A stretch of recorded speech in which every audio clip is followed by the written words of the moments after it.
A lot of the misunderstandings about Islam have to do with who Muslims are. And one of the things that I wanted Americans to know in general is that during the slave trade, up to about 25 to 30% of the slaves came from areas where there were predominantly Muslim populations. So Islam has always been part of the American fabric. A lot of people think that Islam is from a foreign country or it's a foreign religion. It's not, it's very American. Then in addition to that, it's very important to let those more violent voices in our society know that these people are protected.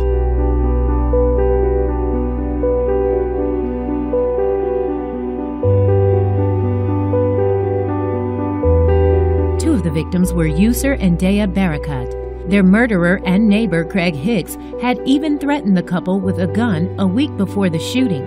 It is said that Hicks's violence toward the couple began after Yusur wore a hijab in the apartment complex they shared. They were having trouble with this neighbor, and she said the exact words, "He hates us for what we are."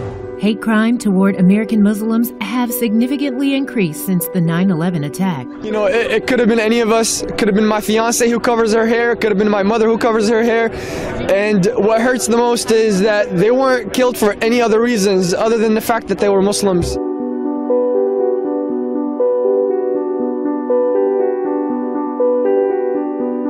They would come into the bathroom sometimes and start fighting with the Somali girls that are trying to wash for prayer. And then when it gets reported, nothing would happen. What would they say? So they'd be like, "Oh, well, why are you making the bathroom dirty? You stinky Somalian, are you terrorist?" or stuff like that, or "Go back to where you came from." Where Hafsa comes from is Minnesota. She was born here after her parents fled Somalia to escape civil war.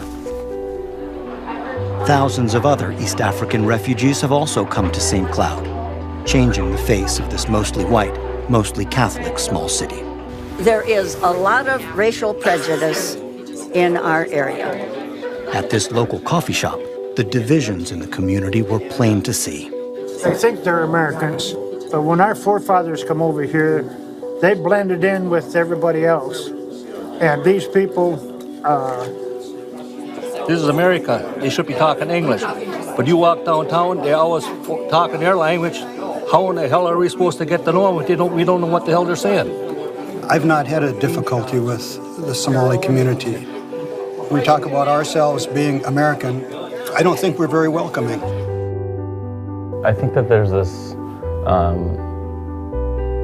collective fear from Muslims that whenever there's any sort of attack, whether it be a stabbing or a shooting or a bombing, you go through this moment of privately hoping and wishing that that person is not kind of someone that you could see yourself in. I think at the end of the day, you do have to be you have to be even better than you would be if you weren't a Muslim, in my opinion. I think you actually have to go the extra mile, and you have to be nicer, and you have to be funnier, and you have to be kinder, and you have to be gentler, and you really have to try even harder, because there are opinions ingrained in our society, and all you can do is prove them wrong.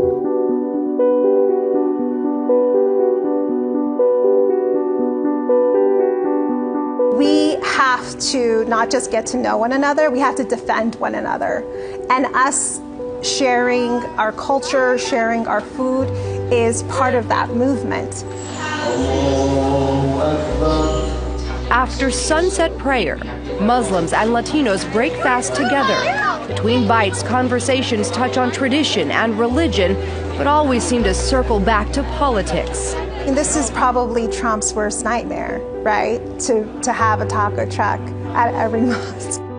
Anytime there's the us versus them, and the them is bad, and we paint these broad brushstrokes against certain groups of people, everyone loses.